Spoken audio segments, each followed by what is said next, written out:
So as Dr. Simad has mentioned, and as we all know, the Maldives, especially Maldives, among the SIDS, the small island destination states, we are extremely vulnerable to the environmental actually changes, or the climate actually changes. So it is one of the reasons why we have to be talking this subject almost every day. And I truly love the idea of Dr. Simad mentioning that read and also actually teach the kids from the very young age about what sustainability is and why sustainability is important, and also all of these hospitalities, everything as well, because it is fundamental to have this. So again, what comes to your mind when it comes to the Maldives? So this is the subject which Simad also has highlighted. And actually, we never spoke about the same topic, but here he has very interestingly mentioned about actually one brand in particular who has extremely high satisfaction rate, and Maldives is considered, so if Maldives is considered as a car brand, car brands are very familiar to all of us, so the question is, what would Maldives be if it is a car brand? Would we say Toyota, or would we actually go for Rolls-Royce? Already Simad has given the answer, so we all know. It is the Rolls-Royce of the tourism industry in the entire planet, if not in the universe. So the question is, why we are Rolls-Royce? Why we are not actually Toyota? And are we still continuing the same pace as well? So when we talk about the Rolls-Royce and the Maldives, in the same context, we are talking about the luxury, the exclusivity, the prestige and status, attention to detail of and quality of what we offer as a brand, and also from the establishment as well. Serenity, comfort, uniqueness, and personalizations. These are what comes to mind when someone talks about Rolls-Royce as a brand. And then this is exactly the same thing that we have been promoting for over 50 plus years. The Maldives as a destination. So the question is, if we are actually, suddenly we just actually wake up one day morning and then we decided, why not actually we go for Toyota? Because Toyota is all across, whichever parts of the planet that you travel across, you see a Toyota car. So why don't we actually move to from Rolls-Royce, which is so exclusive, very few people actually have it. So what we do? It's very simple. The answer is, if we are to change from Rolls-Royce actually model of business to Toyota model, where they look at mass production and just actually there is no such a thing called exclusivity, the biggest problem we would have is potential for brand dilution. People will get confused what Maldives is about, what Maldives is offering. 50 years we have held into this position by our pioneers. Actually, they have spent all their life building and actually strengthening the destination as an exclusive destination. And if we are to actually go back and redo everything, nobody would know actually what we are doing. And you all, none of you will be here today actually discussing about this. Loss of exclusivity, impact on customer experience.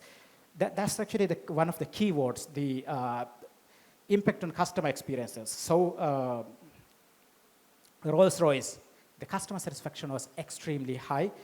Maldives actually also give the same thing. And Dr. Simad mentioned 42% of the customers who said 10 out of 10 actually said that Maldives is a destination who has exceeded the expectation of their needs. So where else on the earth actually you can get this one? And then the other biggest actually threat that we would face is if we are to shift from Rolls-Royce to the Toyota model, the shift in market position. We will be fighting just like any other destination, any other brand in the Maldives, with the prices, with the offers, with the prices. Fight against one small piece of business. But that's not what we want. And of course, the risk of alienating core customers. The guest, the tourist who has been traveling to the Maldives for years and years. I saw, I'm sure there will be actually many.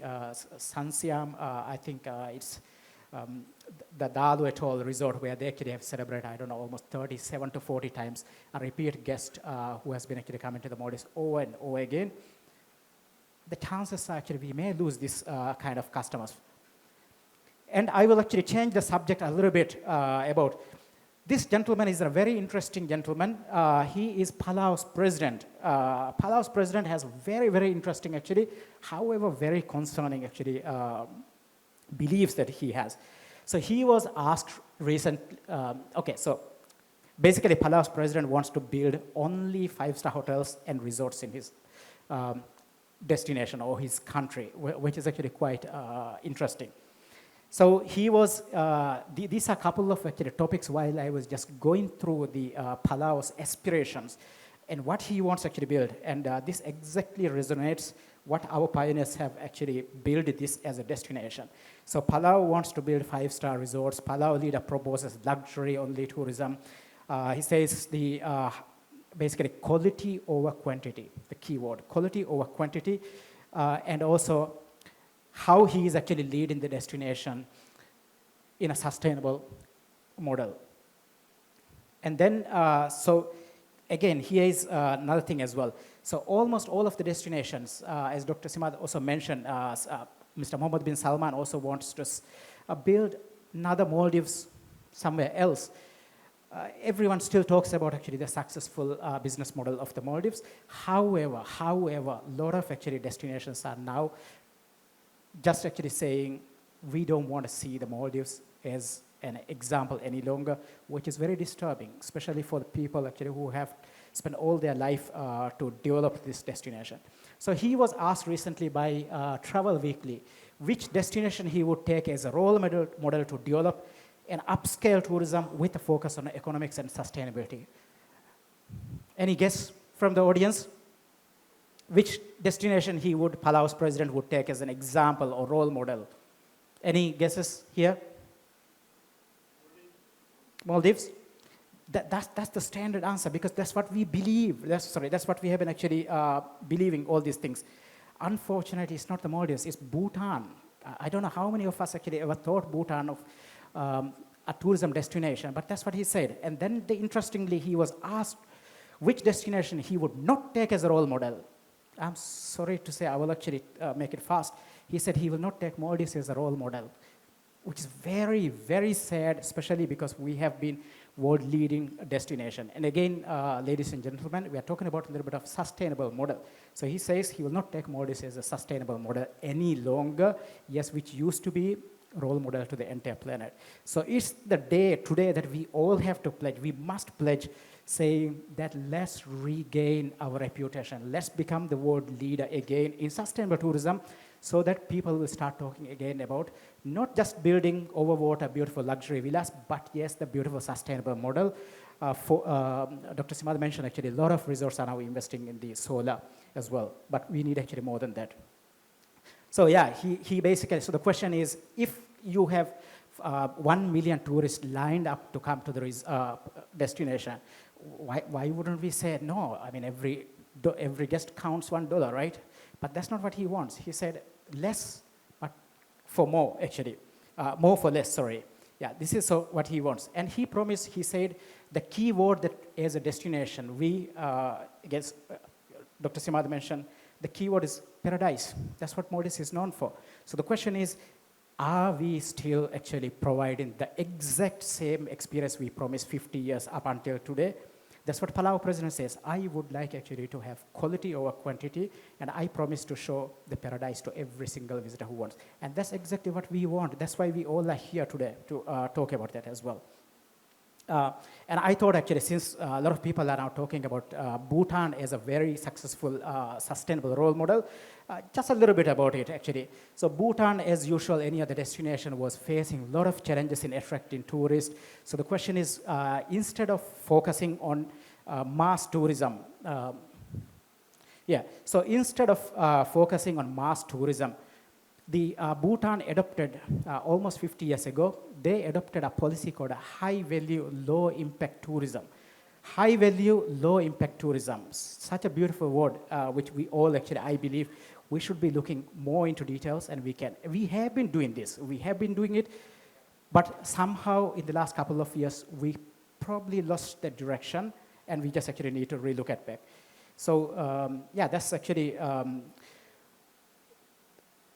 the Bhutan's president wants preserve the environment, because environment, without an environment, we will not survive. That's the everything that is actually given to us. And if we don't give it back, if we don't take care of it, we will not actually live any longer as well. So yes, the next one is, what makes Maldives attractive?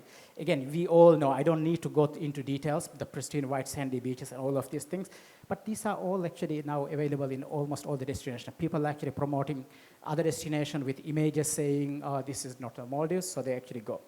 And if we don't take care of our environment, if we don't look at developments from the sustainable model, and when I say sustainable model, not only requiring about the environmental, but economic, the social, social economics and everything as well. So yeah, the risk factors, these are one of the biggest risks that actually as a destination we may face and we may not recover, or it may actually cost quite a lot for us to recover, is the long-term destination appeal. Maldives has been known for its beautiful natural underwater vibrant marine life and all of these things, maintain the natural beauty, the sustainable brand image. If we do not actually hold into, if we do not carry forward, or if we do not enhance, there is a risk that we can actually lose it.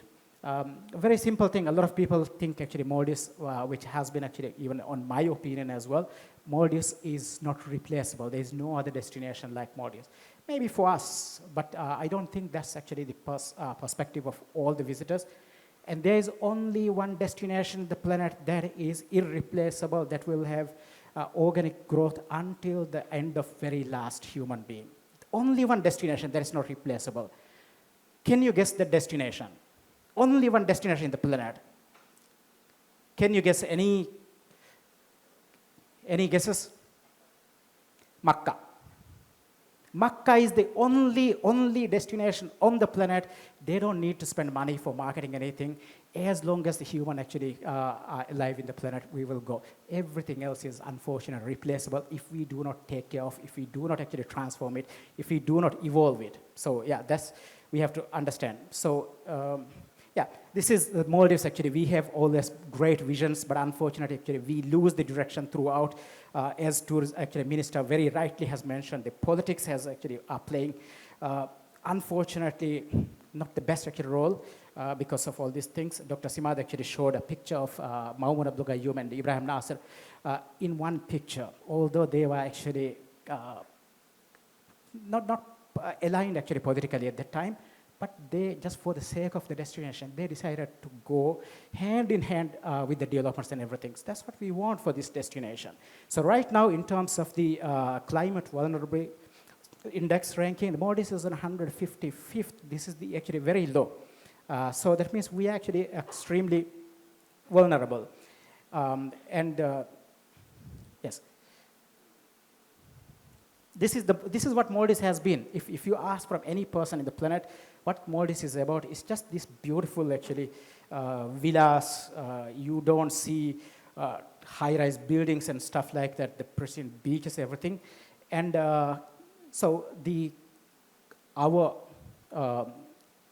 actually the pioneers of the industry, together with the governments, all the governments up until today, have held actually very strong position when it comes to the developments of the tourism industry, such as the resorts has actually been maintained to keep at least 70%, I think now it's been changed to 60%, empty spaces, control developments, but not necessarily restricting the investors or actually inflowing of dollars, but keeping it very sustainable. Strict building codes such as maintaining heights of villas no higher than the tallest tree. This is what Maldives was all about all this time. And this photo, actually, every time when I just try to just learn a little bit about actually these gentlemen in the picture who very much defied actually at that time the UNWTO, all these experts. And they said, we can do it and we will do it. Not only we can, but we will do it. And they have done it. They brought this to us. And we are now custodians. We have to actually continue. And I have a question. Why didn't actually these gentlemen, pioneers, not build tall buildings in their resorts? They have the full control of the island. Why didn't they actually just build all across in the resorts? The answer is, I hope you would agree. And then also the next question is, while there were so many lagoons and islands up until today, why did actually some of the pioneers actually went all the way to far away atolls and build the resorts, not just only contained within here. It's all about sustainability and keeping Maldives brand exclusive. They could have easily built actually islands in this region because they were here way before any international brand or any foreign investor came to the Maldives. They could have done it. They could have built 10, 20-story buildings in their resorts, but they did not do it. The question is, didn't they like that additional dollar? Probably they could have built, I don't know, 200, 300 in one small area, and they could have earned more money, but they did not. There's a reason. There's a lot for us to learn this. So as a brand, because that's the brand image that we have been carrying forward. And the question is, are we still actually going the right direction as a brand? If not, what have we done wrong? Again, is this the Maldives? That's not the Maldives. Sorry, that's not the Maldives. If I could, I just want to cry here, actually, just show. Because it's not sustainable, guys. This is not sustainable. I wouldn't actually go through the details because it's so much to talk, but Maldives is actually a destination we have to look at from the other side. And then again, when we look at the sustainability point, this is the very, picture that we actually see all across in the Maldives, which is very unfortunate for a destination which we are talking about, the premium destination. And then we came across in 2022 such a great news that actually Maldives wanted to ban the plastic effective from 1st of June 2022. Oh, we are in 2024, sorry. Must be an old one. So let's see. Ban on 1 liter plastic water bottles postponed to 2024. Oh, okay, sorry. 2024, so we are right now in 2024. Still a few more months. I still have some actually hope. I'm sorry, ladies and gentlemen, it's been postponed. I'm sorry, I didn't have a good news for you. I'm terribly sorry. This is where we all get wrong. I know this might be actually a little bit more political statement, but I think this is where we are wrong. And today, all of us here, we must pledge, saying we must pressure the policymakers in bringing these changes. Tourism Minister is here. He's been very supportive. And I do believe he would actually put this one. Otherwise, if we don't stop these things, we are going to lose our position in the international market. And we don't want that. If we lose it, it's going to be very difficult for us actually to get back. So the question is, balancing tourism growth with sustainability is not just a choice, it is a necessity as a brand because there is no Maldives B. There's no Maldives B. This is the only country we have. If we don't take care of it, we don't have it. So, ladies and gentlemen, that's all actually, that's just a cry and a plea from a local who has been in the industry for 24 years. And I would like all of you actually to support us. So, yeah.